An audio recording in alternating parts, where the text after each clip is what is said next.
Captain Tahan sat silently in the command chair of the human starship. Beyond the massive bridge window, the universe stretched endlessly. Millions of stars burned in the darkness. Beautiful. Silent. Almost too silent. Tahan had commanded ships for 15 years.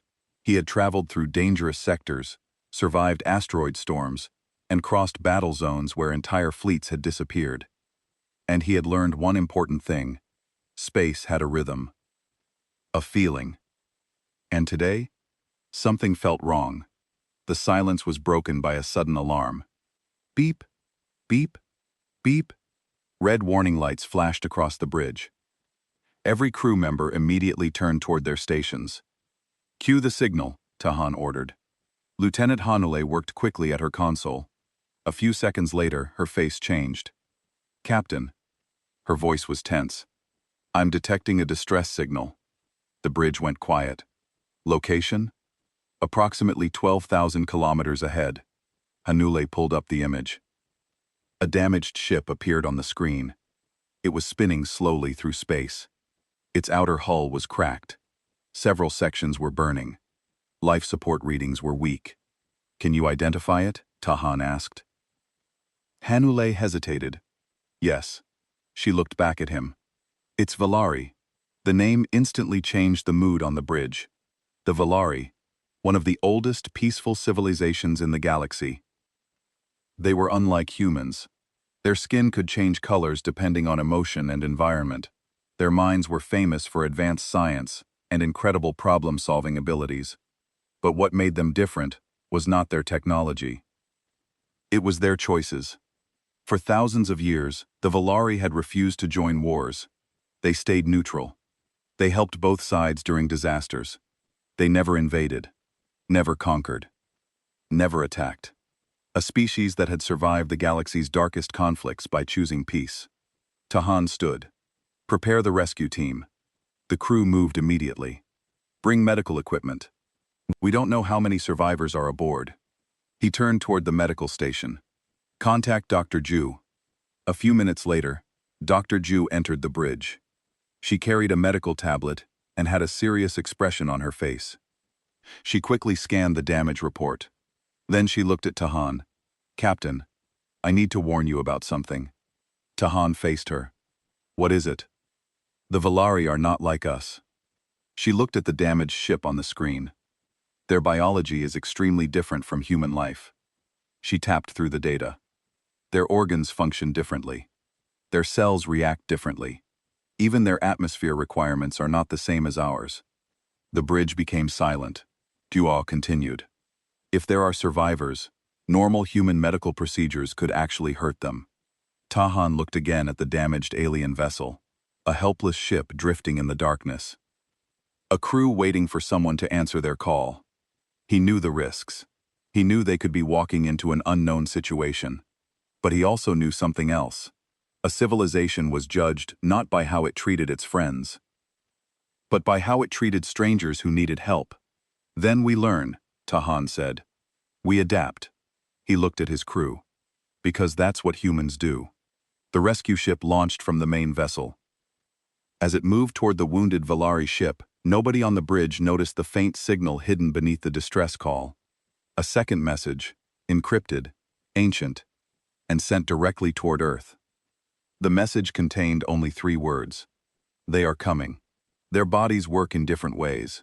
If they need medical help, I don't know if I can save them. We don't have the right medicine or equipment for them. We still have to try, Tahan replied. Get your medical bag. We leave in 5 minutes. 20 minutes later, Tahan and his team were inside the damaged ship. The lights were dim and flickering. Red emergency lights made everything look scary. Bodies lay on the floor. They were all dead. Whatever happened here was terrible. They walked through the corridors carefully. The walls were covered with beautiful crystal decorations. The Valari loved art and beauty. Even their ships looked like museums. In the command center, they found her. A young woman was lying against a large chair. Her skin was shimmering with many colors like oil on water. She had silver hair and small antenna-like things growing from her head. Blue blood was coming from a wound in her side. The blood was forming strange crystal patterns on the floor. She's alive, Ju shouted. She ran to the woman, and pulled out her medical scanner. The device beeped as it checked the alien's body, but barely. She's losing blood very fast. Captain, I need to give her blood, but we don't have any that matches her type. Human blood is completely different from Valari blood. The alien woman's eyes opened slowly. They were beautiful and strange. The pupils looked like liquid silver moving in her eyes. She tried to speak. The translator device in Tai-Hyun's ear tried to understand her words. Princess dying must warn. The woman's voice was weak and musical. Hanu gasped. She said, Princess Captain, if this woman dies, it could start a war. The Valari might think we killed her. Tahan made a quick decision. Doctor, test my blood right now. Jiu looked shocked. Captain, what? That's crazy. Your blood could kill her, or it might do nothing at all. If we do nothing, she dies anyway, Tahun said. He rolled up his sleeve. Test it quickly. Jiwa's hands shook as she took some of his blood. She put it in a small machine. The machine made some noises. Everyone waited. Every second felt like an hour. Then the machine beeped. This is impossible, Jiu whispered. She looked at the results again and again. Captain, your blood has something special in it. It might actually work with her blood. The chances are very small, but it might save her. But if I'm wrong, then she dies anyway, Tahan repeated. Do it. Give her my blood. Jiu connected a tube from Tahan's arm to the princess's arm. Red blood started flowing from the human into the alien. As the blood mixed, something amazing happened. The princess's skin started glowing. Bright patterns appeared all over her body. They looked like stars being born. Her wound began to close by itself. The skin was healing right in front of their eyes, but something else was happening too. Tahun felt strange. It was like someone was touching his mind. He could see images that weren't his memories. He saw huge cities made of crystal. He saw libraries filled with ancient books. And he saw something dark and terrible coming toward them. A shadow that wanted to destroy everything. The princess's eyes opened wide. They were glowing with a bright inner light. She grabbed Tahun's arm with strong hands. When she spoke, her words went straight into his mind. He didn't need the translator anymore. He could understand her perfectly. You saved my life, human. My people have ancient laws about this. When someone gives their blood to save a royal family member, a special bond is created, a blood debt. But this is more than that. You have awakened something that has been sleeping for 1,000 years. The old stories were true. The bridge between stars has been built, and now war is coming to all of us. Tahan looked at the princess. He looked at his crew members, who were staring in shock. He looked at his own arm where his blood had mixed with alien blue blood.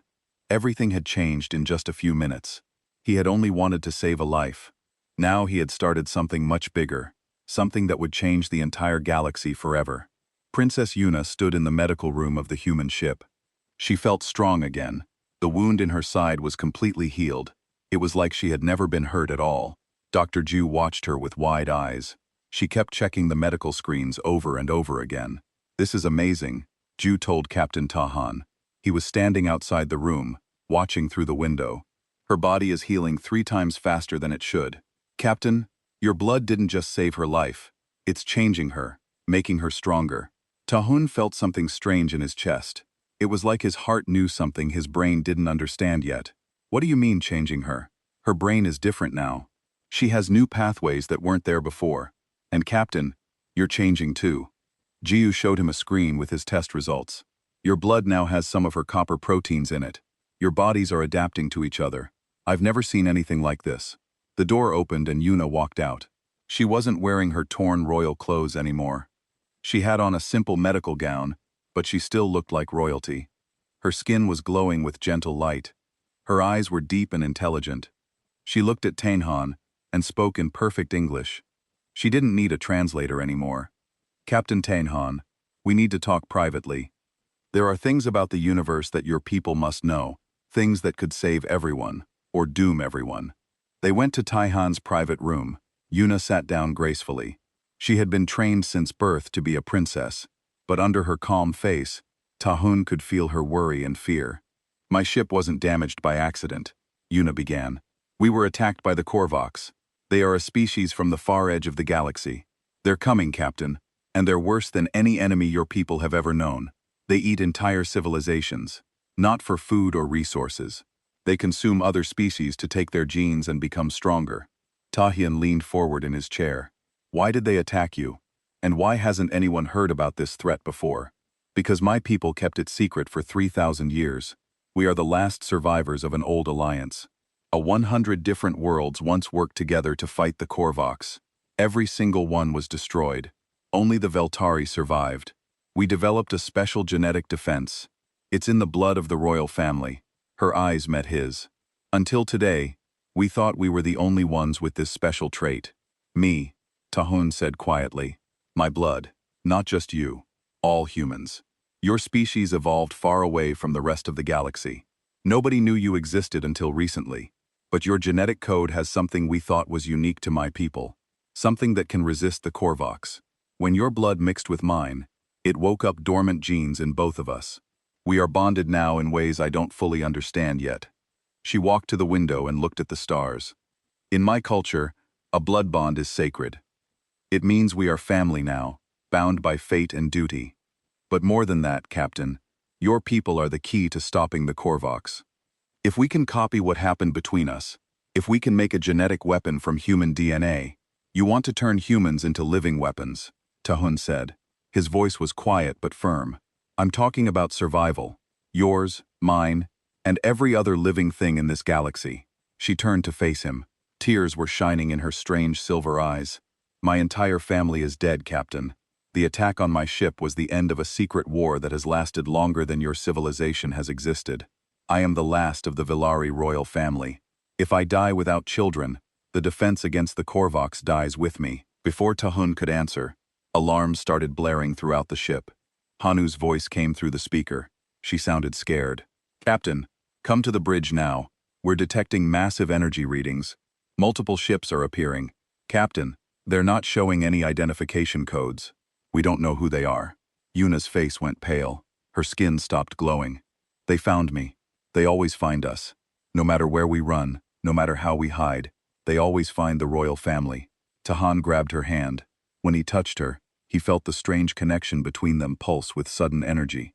It was like electricity running through his body. Then we fight together. Yuna looked at their joined hands. She looked at his face. She saw something there that gave her hope. This human had saved her life without knowing her. He had given his blood without asking for anything in return. And now he was ready to fight an enemy he knew nothing about, just because she needed help. You humans are strange, she said softly. You don't think about the odds. You don't calculate the risks. You just do what you think is right. Maybe that's why the universe needs you. Maybe that's why the blood bond worked. They ran to the bridge together. The crew was at their stations preparing for battle. On the main screen, Tahun saw 5 massive ships appearing out of nowhere. They were black as space itself. Their hulls looked organic, like they were alive. Gen lights pulsed across their surfaces like infected wounds. The Korvoks, Yuna whispered. They're here. Tahun squeezed her hand once more, then let go. He walked to his captain's chair and sat down. His crew looked at him, waiting for orders. They trusted him. They believed he would get them through this. He couldn't let them down. All hands battle stations, he commanded.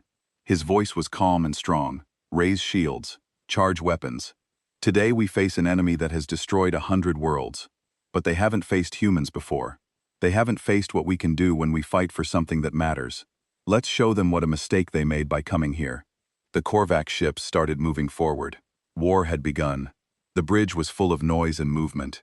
Everyone was running to their positions. On the big screen, the 5 Korvax ships looked like monsters from a nightmare. Their black holes were covered with things that looked alive. Green lights pulsed like sick heartbeats. Shields are up, shouted Dongwu from his station. He was in charge of weapons. Captain, they're charging their weapons. Those ships have 3 times more power than we do. We can't match them in a straight fight. Yuna stepped onto the bridge. Everyone turned to look at her. She wasn't wearing armor or a uniform. She still had on the simple medical gown, but something about her made everyone stand straighter. She walked with the confidence of someone who had commanded armies. Captain Taehyun, let me connect to your weapons computer. Yuna said, the Korvoks have shields that adapt and learn. Your normal weapons won't work after a few shots. They'll figure out how to block everything you throw at them, but I know how to fight them. Dongwu looked uncertain.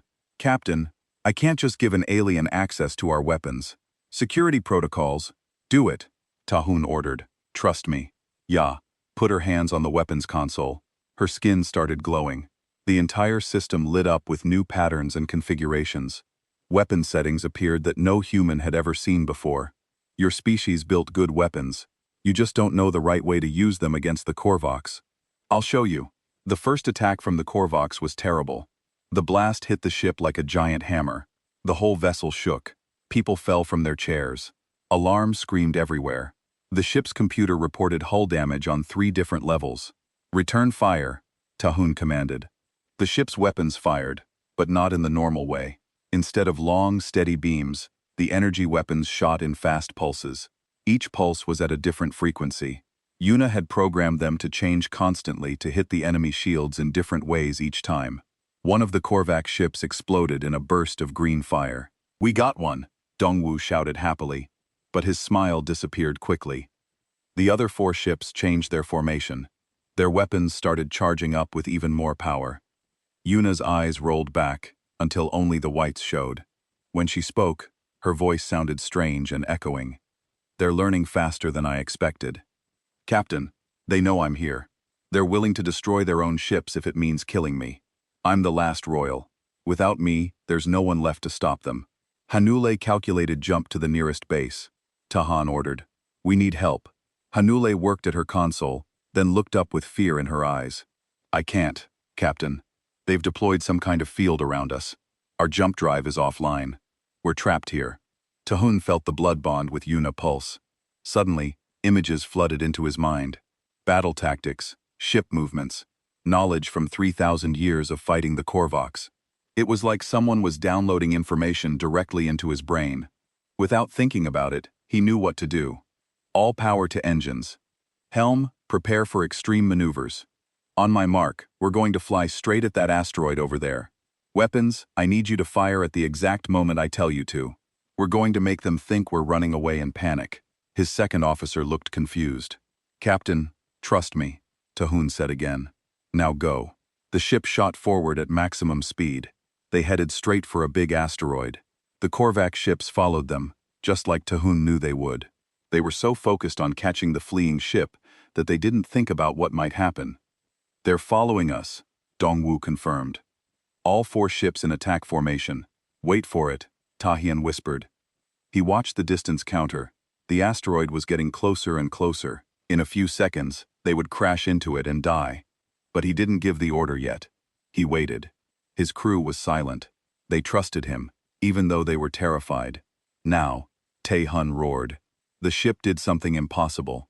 It reversed its engines at full power and spun completely around. They came out from behind the asteroid going in a different direction. The Korvac ships tried to copy the move, but they were too close together. They crashed into each other. "Fire everything we have," Tahun shouted. All the ship's weapons fired at once. The timing was perfect. The Korvoks vessels were tangled together and couldn't defend themselves properly. 2 more ships exploded. The last 2 managed to break free, but they were badly damaged. Green liquid was leaking from their hulls into space. But then something terrible happened. The damaged ships started changing. Their hulls rippled and moved like living skin. New armor grew where the old armor had been destroyed. New weapons sprouted from their sides. They were healing themselves. "They're regenerating," Ju said from her station. Her voice shook with horror. "Captain, they're healing faster than we can hurt them. We can't win this way." Yuna fell to her knees. Blood came from her nose. "There's one more thing we can do. Captain, give me your hand." Tahun didn't hesitate. He grabbed her hand. The blood bond exploded with power. Both of them cried out in pain and shock. Energy flowed through their joined hands. Yuna's whole body started glowing so bright that people had to look away. "The Valari royal family has one final weapon," Yuna gasped. "We can create a powerful electromagnetic pulse, but it needs a catalyst. Your human willpower, your refusal to give up. It's making my power stronger. Together, we can stop them. Everyone, hold on to something," Tahun warned his crew. The light from Yuna's body grew bigger and bigger. It filled the bridge. Then, it filled the entire ship. When it reached the Korvoks vessels, their organic system stopped working. The ships went completely dead and started drifting in space. Yuna and Taihan both collapsed on the floor, unconscious. The crew rushed to help them. Hanil stared at the disabled enemy ships with wide, frightened eyes. "What just happened?" she whispered. "What are they becoming?" Tahun woke up 3 days later. He was lying in a medical bed. Dr. Ju was standing over him. She looked worried and excited at the same time. "Welcome back, Captain," she said. She helped him sit up slowly. "You've been unconscious for 72 hours. Your brain activity during that time was incredible. I've never seen anything like it." "Where's Yuna?" Tahun asked immediately. He could feel her nearby through their bond. "She's recovering in the next room. Captain, we need to talk about what's happening to you both. The genetic changes are getting faster. Your DNA is rewriting itself. You're incorporating genes. You're becoming something that has never existed before."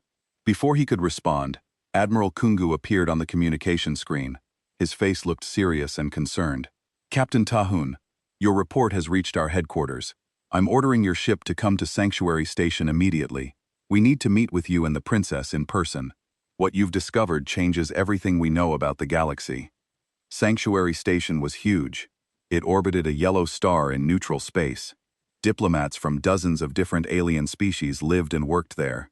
When Taihan's ship docked, he and Yuna were taken to a secure meeting room. What he saw there shocked him. Admiral Kyung-soo sat at a big table. Next to him was Ambassador Subin, Earth's most important diplomat. But there were also aliens in the room, bug-like creatures from the Hive Queens, crystalline beings called Luminena that looked like living glass, water-based aliens called Merkath, and most surprising of all, 3 more Valari with shimmering skin like Yuna's. "Sister," Yuna gasped. She ran toward a female Valari, who looked very similar to her, but the other Valari stepped back. Her face was cold and angry. "You are not my sister anymore, Yuna. You are corrupted. The blood bond you made with this human has poisoned the royal bloodline. You have betrayed our people." "Corrupted?" Yuna's voice was full of hurt and anger. "I saved both our lives. Jua, the bond gave us the power to defeat the Korvoks." An older male Valari spoke. His voice was full of disgust. "And by doing that, you revealed our greatest secret to outsiders. For 3,000 years, we hid the truth about the Korvoks. We let other species think we were just advanced and peaceful. Nobody knew we were the only survivors of an ancient war. Now, thanks to your foolishness, everyone knows." Admiral Kyongu stood up. His voice was firm. "With respect, Counselor, maybe it's time those secrets were shared. Captain Tahun's report describes an enemy unlike anything we've ever faced. If the Korvax are coming, we need to prepare together." The Hive Queen's voice spoke directly in everyone's minds. "Prepare. We studied the wreckage of the Korvax ships your captain destroyed. These creatures are the ultimate predators. One of their ships could destroy an entire planet. And you speak of destroying 4 ships out of hundreds of thousands," Jajwa said quietly. Her cold face cracked to show real fear. "The Korvoks are not just a fleet. They are a swarm. A plague that eats everything. They've been sleeping in the dark spaces between galaxies for 3,000 years. But something woke them up. They're coming back to destroy us all." Tahun felt Yuna's hand slip into his. The blood bond pulsed with shared strength. "Then we need to work together," he said to everyone in the room. "Every species here has something unique. The Valari have knowledge. Humans can adapt to anything. The Hive Queens have huge numbers. The Luminina have powerful energy weapons. The Merkath control half the galaxy's resources. Together, we might have a chance. An alliance," Ambassador Subin said thoughtfully. "That's been tried before. It ended in disaster. This time is different," Yuna said, standing beside Tahun. "This time we have proof that different species can work together on a biological level. The blood bond between Captain Tahun and me isn't just symbolic. It's real. Our genetics merged and made us both stronger. What if we could do this on a larger scale? Not blood bonds for everyone, but genetic therapy that combines the strengths of multiple species." "You speak of abomination," the Valari counselor shouted. "Mixing species goes against nature. Nature didn't stop the Korvoks from destroying everything you loved." Tahun shot back. "I've seen Yuna's memories. I've felt her pain. Thousands of worlds burned, while your people hid, and tried to keep your genetics pure. Well, that purity didn't save them, did it?" The room became silent. Nobody spoke. Then Jahawa surprised everyone. "He's right. I hate that he's right. But he is. Sister, when we heard you survived and bonded with a human, our people were divided. The old ones wanted to call you a traitor. But others, including me, saw something different. We saw hope. She walked over to Taehan and Yuna. She studied them carefully. Show us. Show everyone what you can do together. Yuna looked at Taehan. He nodded. They held hands, and the blood bond came to life. This time, instead of just raw power, it created beautiful patterns in the air. Holographic DNA strands appeared, showing how human and Valari genes were weaving together. Extraordinary, the Luminina representative whispered. Its crystalline body rang like musical bells. The pattern is perfect, balanced. Neither species dominates. Both are enhanced. Admiral Kyongu leaned forward. Dr. Ju, you've been studying them. Can we replicate this? Ju stepped forward. In theory, yes. But we'd need volunteers. We'd need extensive testing. And we'd need time we might not have. Captain Tahun's compatibility with Princess Yuna seems rare. We'd have to screen millions of people to find similar genetic matches. Then we start screening, Ambassador Su Bin said firmly. And we expanded to all species. If humans and Valari can merge, maybe others can too. The Hive Queen's mental voice was grim but determined. A war is coming that will decide our fate. Very well. We agree to this alliance. But know this, humans, if your kind becomes as dangerous as the Korvoks, we will eliminate you without hesitation. As everyone began planning and negotiating, Tahan and Yuna stood together, still holding hands. Through their bond, he felt her hope, her fear, and her absolute determination. They had started something huge, something that could save the galaxy, or destroy it completely. 6 months passed. Humanity changed in ways nobody had imagined. The galaxy now saw humans as the most important species, not because they were strong warriors or had advanced technology. It was because of an unexpected gift. Human genes could mix with almost any other species. Dr. Ju stood in the main laboratory of Research Station Prometheus. She watched holographic displays showing thousands of successful genetic combinations. Humans were bonding with Valari, Lumina, Mercath, and even the Hive Queens. It's amazing, she reported to the council members through a video call. Human DNA is incredibly adaptable. We're calling it the bridge genome. Somehow, through millions of years of evolution alone on Earth, humans developed genetic sequences that can connect with almost any carbon-based life form. Taihan was now an admiral. He commanded the new United Fleet. Yuna stood beside him as they reviewed the data. The princess had become more than royalty. She was the symbol of a new era. Their bond had inspired thousands to volunteer for the genetic integration program. How many hybrids are ready for combat? Taihun asked. 50,000 across all species combinations. Lieutenant Syojun reported he was one of the first Luminina human hybrids. His skin could now absorb energy directly from starlight. Training is much faster because of the mental links. A hybrid learns in weeks what normally takes years. But not everyone was happy about the changes. Deep inside Sanctuary Station, a secret group met in hidden chambers. They called themselves the Purists.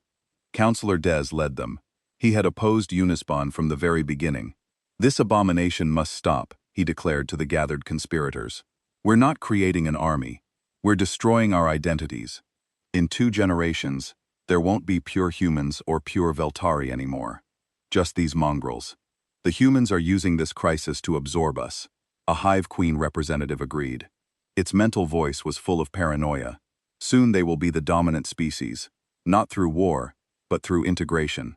Then we must act now, Disung said, before it's too late. The first warning came during a normal training session, and Sin Mumji, a Meerkath human hybrid, collapsed suddenly. Her nervous system was seizing. Within hours, the same thing happened to hybrids everywhere. They were all getting sick. It's a genetic weapon, Juju announced at an emergency council meeting. Her face was pale with shock. Someone engineered a virus that targets hybrid DNA specifically. It's precise and deadly. 95% of infected hybrids die within 48 hours. Sabotage. Admiral Kyong-soo growled. Who had access to the hybrid genetic data? Everyone on the council, Yuna said quietly. Her face was pale, which means one of us is a traitor. The investigation moved quickly. Security footage, communication logs, and genetic samples all pointed to the same answer. The Purist movement had infiltrated the highest levels of the Alliance. They had been planning this attack for months. When Tahun confronted Counselor Disung with the evidence, The old Valari didn't deny anything.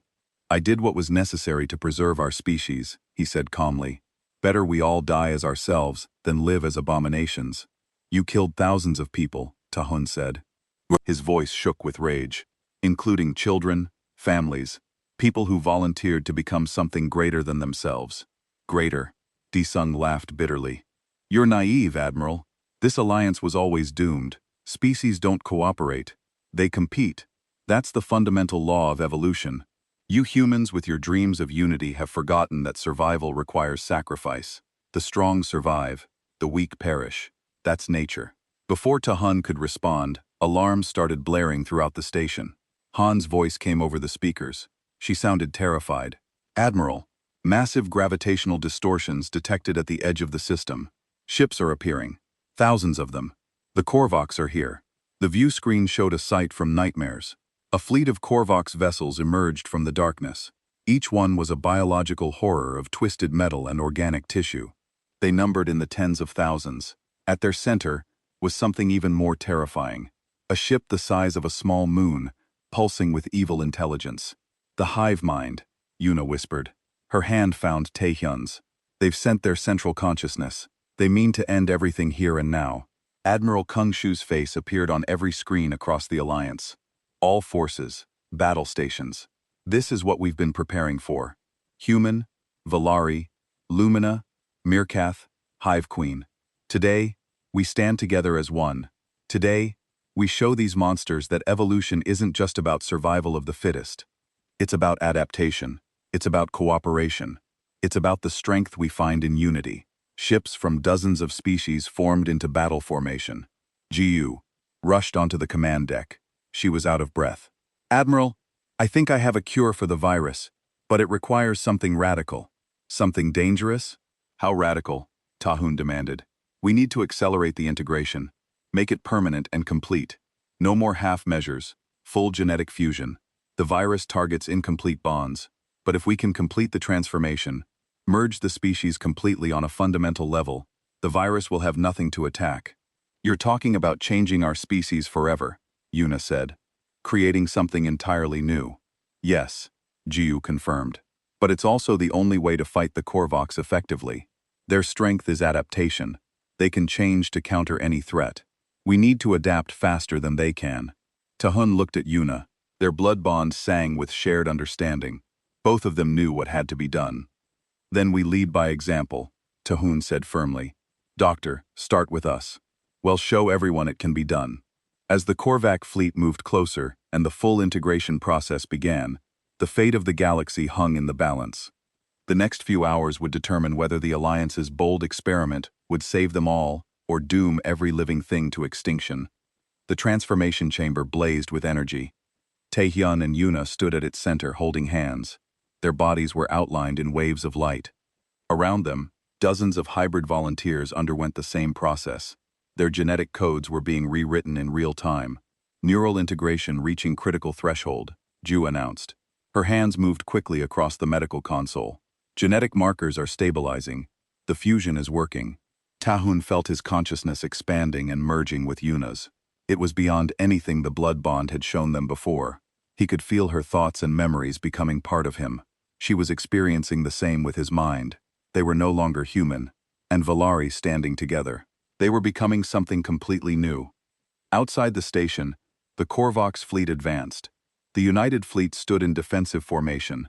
Ships from every allied species waited, but everyone knew the truth. They were vastly outnumbered. They were facing an enemy that had consumed civilizations for thousands of years. "First wave incoming," Seojun reported from his command station. The young Luminina human hybrid was leading the defense. 10,000 Korvoks fighters. They'll reach us in 3 minutes. Admiral Kyung-soo stood on the bridge of the flagship Unity. He watched the approaching doom with grim determination. "All ships engage when ready. Make every shot count. If you pray to any gods, now would be a good time." The first exchange was brutal and violent. Korvoks fighters swarmed the defensive line like angry insects. Each one was a biomechanical horror. Their weapons tore through shields easily. Their hulls adapted within seconds to resist return fire. Ships exploded into beautiful, terrible flowers of flame. The Alliance fought back with desperate courage. Hive Queen vessels used their collective consciousness to coordinate perfectly. They formed living shields to protect weaker ships. Mercath cruisers used gravity weapons to crush Korvac hulls.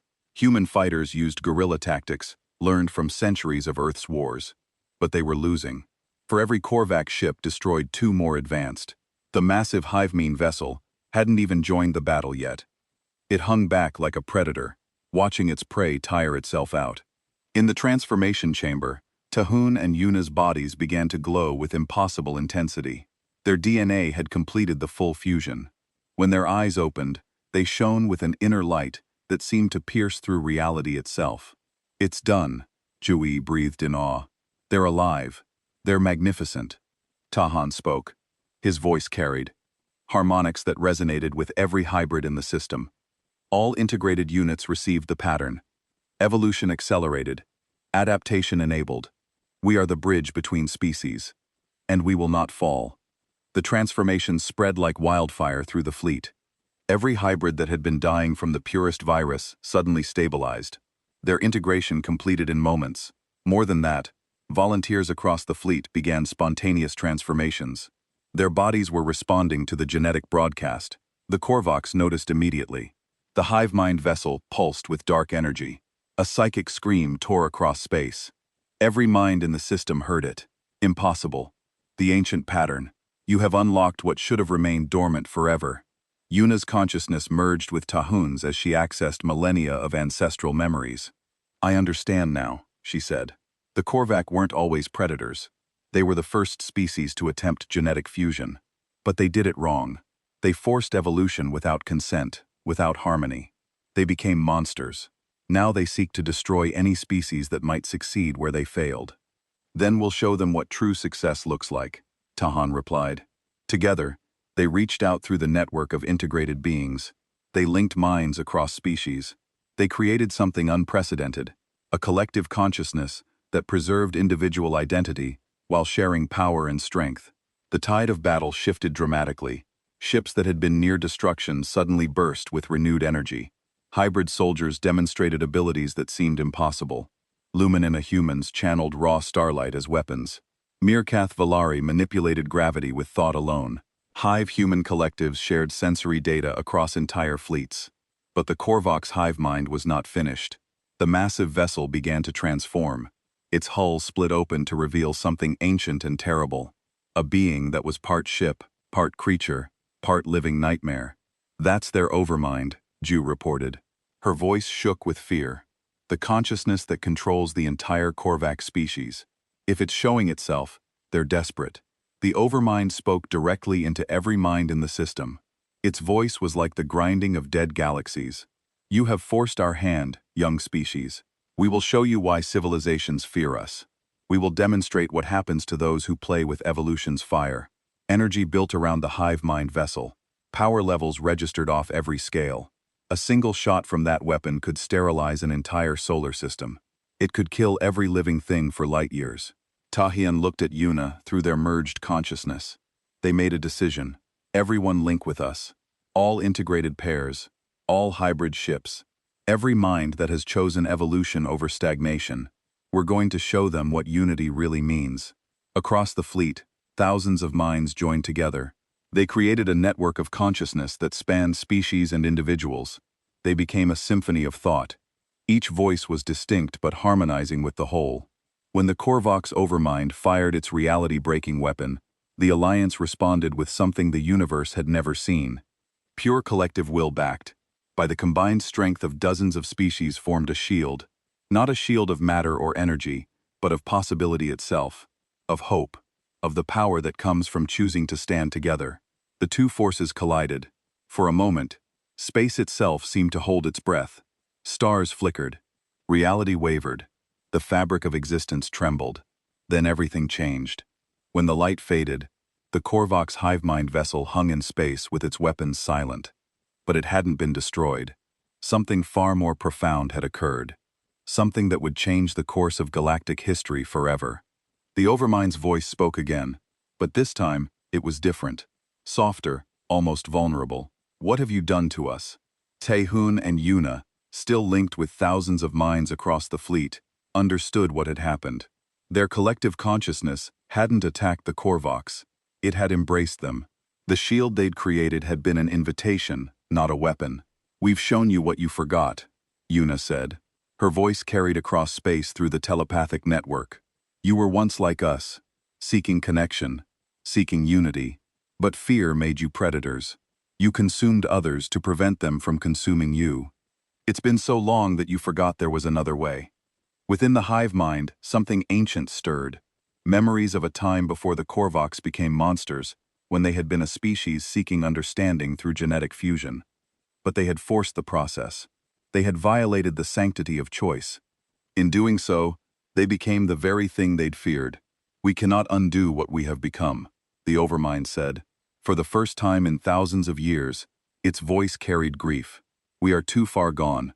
The atrocities we've committed, the civilizations we've destroyed, the billions we've consumed. But you can change what you will become," Tahun said. "That's what evolution truly is. Not survival of the fittest, but the ability to adapt, to grow, to become something better than what you were." The Korvox fleet began to withdraw. Their ships retreated toward the edge of the galaxy. But before the Hivemind vessel left, the Overmind transmitted one final message, one that gave hope to the entire alliance. "We will not return as conquerors, but we will watch from afar.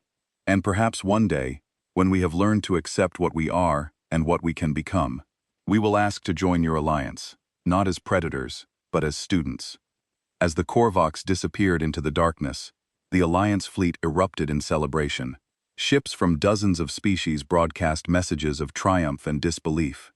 They had faced extinction and emerged not just victorious, but transformed, changed forever. In the transformation chamber, Taihan and Yuna finally released their telepathic link. Their consciousness separated back into individual minds, but the bond between them remained deeper than ever, unbreakable. "We did it," Yuna said. Her voice was with exhaustion and joy. "We actually did it." Tahun pulled her into an embrace. He was no longer entirely human. She was no longer entirely Valtari. They were something new, something better. "We showed the galaxy that unity isn't weakness. It's the strongest force in the universe." Over the following months, the alliance grew stronger. Counselor Day and the other purists were tried for their crimes. But Yuna spoke for mercy rather than execution. They were afraid. She told the tribunal, "Fear makes people do terrible things, but we can teach them that change doesn't mean death. It means hope." The hybrid population exploded with volunteers. People from every species underwent integration. They created combinations nobody had imagined. Human Luminina children, who could generate energy from sunlight. Falari Mercath engineers, who could manipulate gravity with their minds. Hive Queen human diplomats who could understand any form of communication. Research Station Prometheus became Integration University. Young beings from across the galaxy learned science, warfare, philosophy, art, and the infinite ways different species could enrich each other. 1 year after the Battle of Sanctuary, Tae Hun and Yuna stood before a gathering of integrated couples. They presided over the first mass bonding ceremony. Hundreds of pairs from dozens of species combinations pledged to share their lives in genetics, creating the next generation of bridge children. "When I gave you my blood that day," Tahun said to Yuna during the ceremony, "I never imagined we'd start a revolution. I just wanted to save a life." Yuna smiled. Her skin now carried warm tones from her human heritage. "And that's exactly why it worked. You didn't see an alien princess or a political opportunity. You saw someone who needed help, and you gave everything, without hesitation. That's humanity's true gift to the galaxy. Not genetic compatibility, but the willingness to sacrifice for others." Years passed. The alliance grew, welcoming new species. The Korvox, true to their word, did not return as enemies. Their scouts occasionally made contact, observing and learning. Slowly, they were unraveling the knots of hatred that had defined them for so long. Tae-hun and Yuna's children grew up in a galaxy where species distinction was becoming obsolete. They played with friends who had scales, friends who glowed in the dark, friends who could breathe underwater or fly through space. The future was brighter than anyone had dared to imagine. On the 20th anniversary of the first blood bond, the council erected a monument on Sanctuary Station. It showed two figures, human and velour, hands clasped, surrounded by representations of every integrated species. The inscription was simple but powerful. It read, "When we gave our blood, we gave ourselves. And in giving, we became more than we ever were, alone." Admiral Tahun and Princess Yuna stood before that monument. Their hair was now streaked with silver. Their bodies showed the wear of 2 decades of service, but their eyes still shone with the same determination that had saved the galaxy. "Do you have any regrets?" Yuna asked. Her hand found his as naturally as breathing. Tahan looked out at the bustling station. He saw beings of 1,000 different forms working and living together. He saw their children training to become the next generation of leaders. He saw scientists making impossible discoveries. He saw art that transcended culture and music that spoke to souls regardless of origin. "Not one," he said. "I gave my blood to save a dying princess, and she gave me a future worth living for." Yuna leaned her head on his shoulder.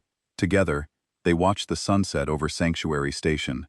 They knew tomorrow would bring new challenges and new wonders, new proof that the greatest strength in the universe wasn't power or technology. It was the willingness to reach across the void, to offer your hand to someone different from yourself, and to say without words, but with every fiber of your being, "We are stronger together."